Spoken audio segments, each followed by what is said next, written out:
샬롬. 금요일 아침입니다. 하나님께서 오늘도 새로운 하루를 주셨는데요. 7월 한 주를 보내면서 하나님의 마음을 듣고 우리의 믿음도 고백하는 귀한 새벽 묵상이 되기를 주님의 이름으로 축복합니다. 오늘 함께 나눌 말씀은 요한계시록 2장 8절부터 11절 말씀입니다. 서머나 교회의 사자에게 편지하라. 처음이며 마지막이요 죽었다가 살아나신 이가 이르시되 내가 내 환난과 궁핍을 알거니와 실상은 내가 부유한 자니라. 자칭 유대인이라 하는 자들의 비방도 알거니와 실상은 유대인이 아니요 사탄의 회당이라.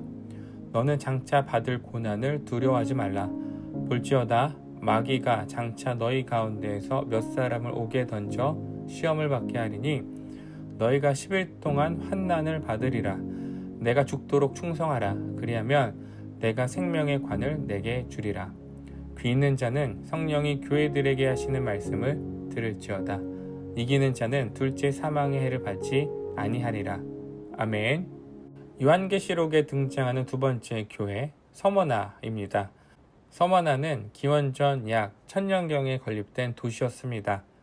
그런데 400년이 지난 기원전 600년경 리디아 왕 알리아테스에 의해 완전히 파괴가 돼요. 사실상 죽음의 도시가 되죠. 그런데 알렉산더 대왕의 재건 계획을 통해서 이 서머나 도시가 다시 재건이 됩니다. 그리고 소아시아에서 가장 부유하고 번성한 도시 중 하나가 되죠. 아름다운 도시였고요. 이 동전에는 이 아시아의 으뜸 서머나라는 문구가 새겨질 정도로 자부심이 있는 도시였습니다. 서머나는 죽었다가 다시 살아난 도시였죠. 예수님의 죽음과 부활이 상징적으로도 연결되는 도시입니다. 그래서 8절 말씀을 보면 서머나 교회의 사자에게 편지하라. 처음이며 마지막이요 죽었다가 살아나신 이가 이르시되. 예수님을 이렇게 소개하죠. 처음이며 마지막이요 죽었다가 살아나신 이. 서로 연결이 되어 있는 표현이죠. 예수님은 이 세상의 처음이며 마지막입니다. 창조와 완성을 이루신 분이죠. 죽으셨다가 다시 살아나심으로 부활의 새 창조를 완성하신 분이세요. 서머나는 신앙적으로는 죽음의 도시였습니다. 당시 길드가 존재했었는데요. 길드는 지금 시대로 보면 상인 조합입니다. 상인들이 서로 조합을 형성하고 서로를 밀어주고 당겨주는 것이죠. 그런데 길드는 조직마다 자신들의 수호신을 가지고 있었습니다. 황제 숭배에 참여했는데 이 서머나 교회 성도들이 이 부유한 도시에서 살아가지만 영적으로는 죽은 도시에서 살아가는 것이죠. 이것은 그들의 실생활에도 영향을 미쳤습니다. 서머나 교회 성도들은 환난과 궁핍 속에 살아가요. 유대인들과 갈등이 있었고요. 폭도들에 의해 재산을 강탈당하기도 합니다. 길드에 가입하지 않음으로써 신앙은 지켰지만 경제적인 고립을 경험하게 되죠. 거래가 막히고 물건을 사고 팔 수 없게 됩니다. 현실적으로 보면 요새 표현으로 현타라고 하죠. 믿음을 지키는 결과가 가난인가? 상대적 박탈감을 경험하게 돼요. 우리의 소망은 믿음을 지킬 때 더 부유해지는 것이죠. 있어 보이고 싶어요. 예수님께서 나에게 이만큼 주셨어. 이것을 자랑하고 싶습니다. 그런데 현실은 믿음을 지킨다고 해서 내 통장의 잔고가 늘어나는 것이 아닙니다. 오히려 줄어드는 경우도 생기죠. 세상 사람들은 온갖 편법과 방법을 동원해서 자신들의 주머니를 채우지만 그리스도인은 정직하게 일합니다. 그리고 내 주머니만을 채우지 않고요. 물질을 흘려보내죠. 구제와 선교와 장학을 위해 사용해요. 하나님 나라 백성으로 살아가면서 내 주머니가 더 가벼워지곤 합니다. 그런데 예수님은 9절에서 실상은 내가 부유한 자다라고 말씀하세요. 경제적으로는 가난할 수 있지만 영적으로는 부유한 것이죠. 자, 오해하면 안 되는 부분은 가난해야 영적으로 부유해진다는 것을 말하는 것은 아닙니다.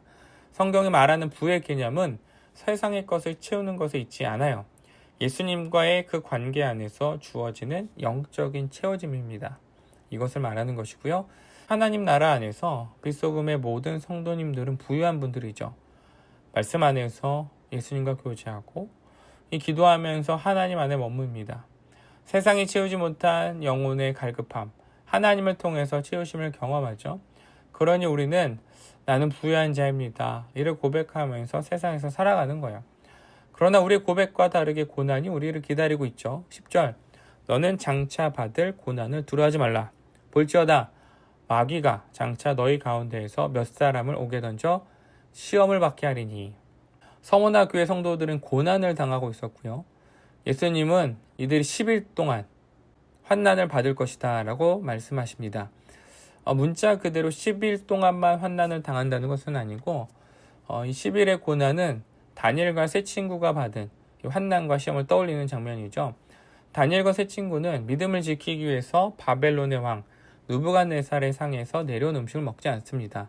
그리고 10일 동안 야채와 물만 먹을 테니 왕의 음식을 먹는 소년들과 자신들의 얼굴을 비교하라고 제안하죠.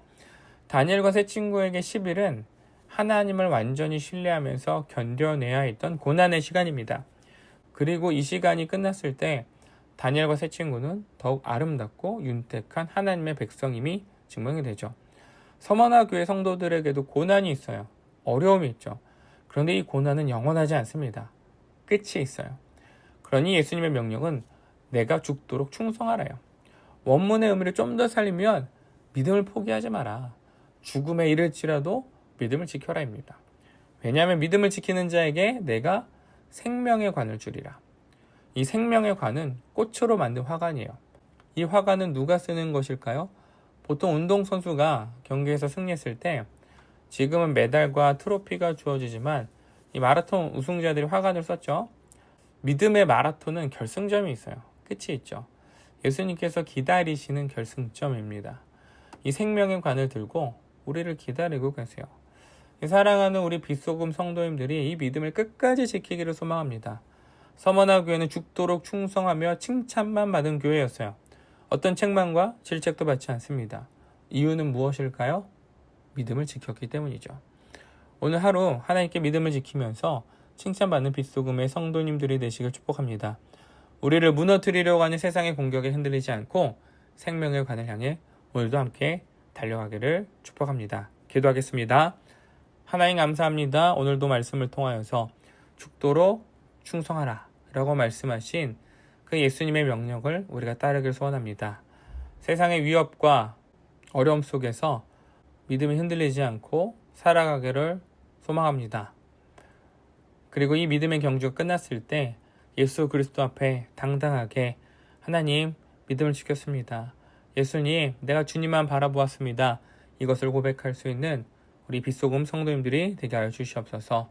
오늘 하루도 이 믿음의 여정을 달려가는 성도님들 축복하면서 예수 그리스도와 함께하는 은혜의 하루가 되게 하여 주시옵소서. 감사드리며 예수님의 이름으로 기도드렸습니다. 아멘.